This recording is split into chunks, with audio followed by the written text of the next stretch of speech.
Welcome back to episode 2 of Bootlegs and Concert Tickets. I have quite a collection of concert ticket stubs from over the years, and during those years, I was an inveterate bootlegger. I would record many concerts, and I did yesterday a recount of a Robin Hitchcock show that I had seen at the Trocadero, and I also talked about a show that I saw at the Chestnut Cabaret with Big Audio Dynamite.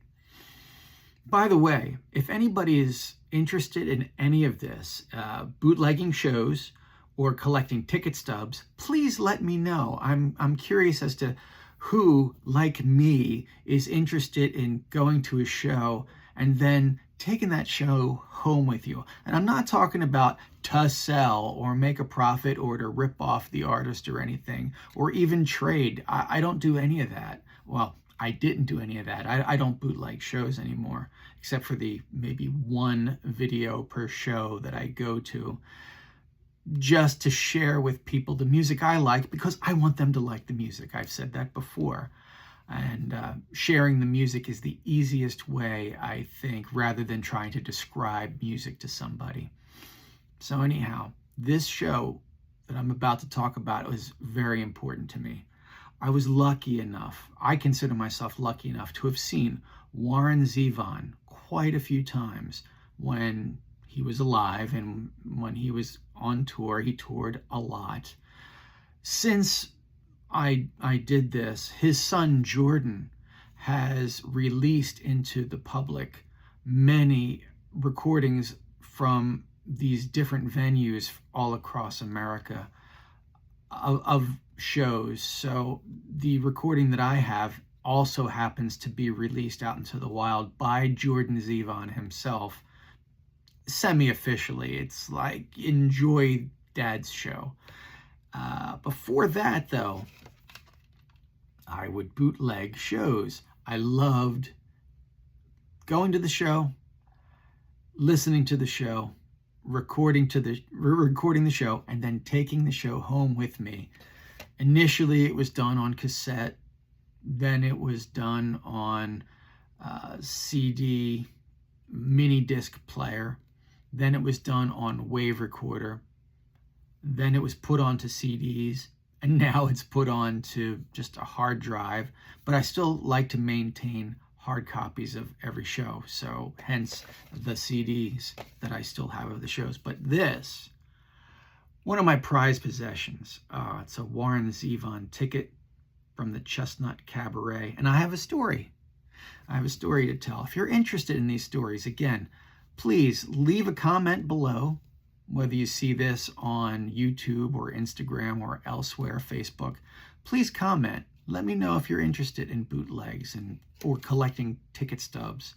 I'm always really curious about that. Anyway, this show was at the Chestnut Cabaret.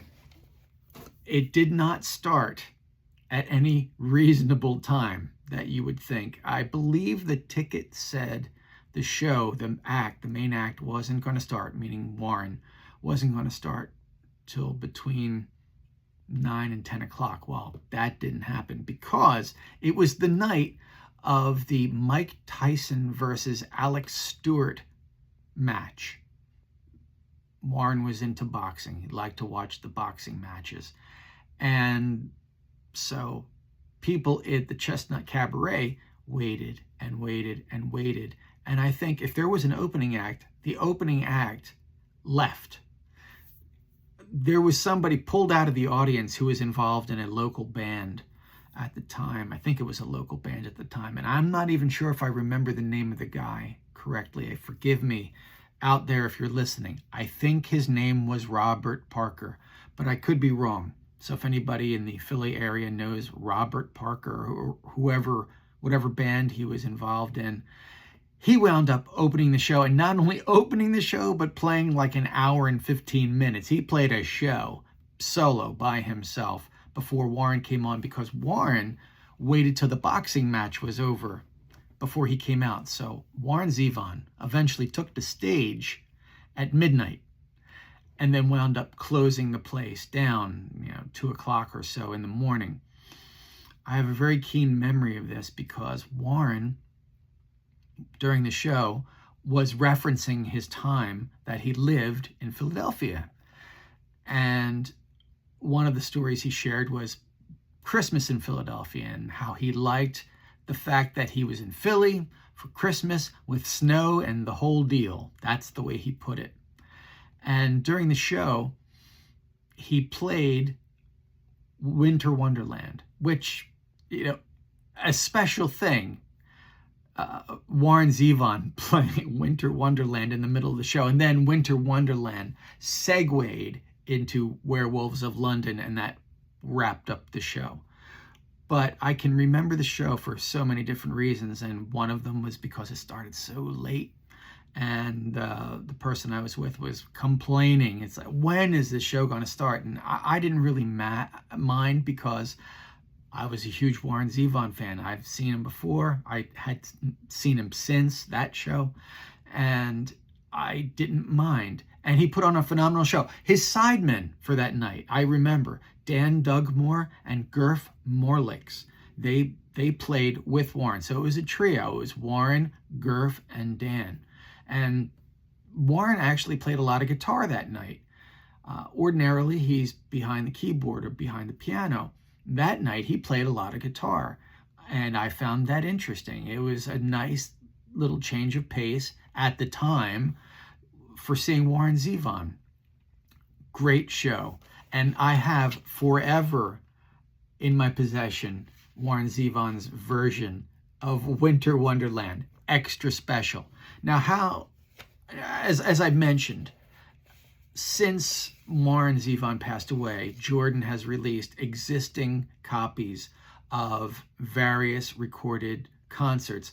And one of those concerts was the Chestnut Cabaret concert. So you could actually go and look this concert up and hear what I'm talking about.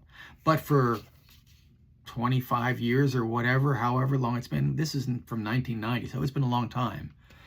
1990. I saw Warren Zevon in 1990. Anyway, it was a fantastic show. You can search it out if you want and listen to it. Great night of music. The guys in the band, they all switched off their instruments and played. Warren jumped from keyboards to a lot of guitar. And I just thought I'd share that with you. And here it is again, the ticket. Warren Zevon, Chestnut Cabaret, December 8th, 1990. Great show. And I highly recommend it. And if anybody knows who opened the show, like I said, I vaguely remember the guy's name. I think was Robert Parker. Let me know if I'm correct. If I'm wrong, I apologize to whoever opened the show. Anyway, you like hearing about my live concert experiences? You like hearing about the little souvenirs that I took home and hoarded and kept to myself for years and years, and every once in a while throw into the CD player and listen? I love them. And my vast, ridiculous ticket stub collection, man, please ask me any question you want, and I will happily answer. Anyhow, if you want to hear more, please let me know.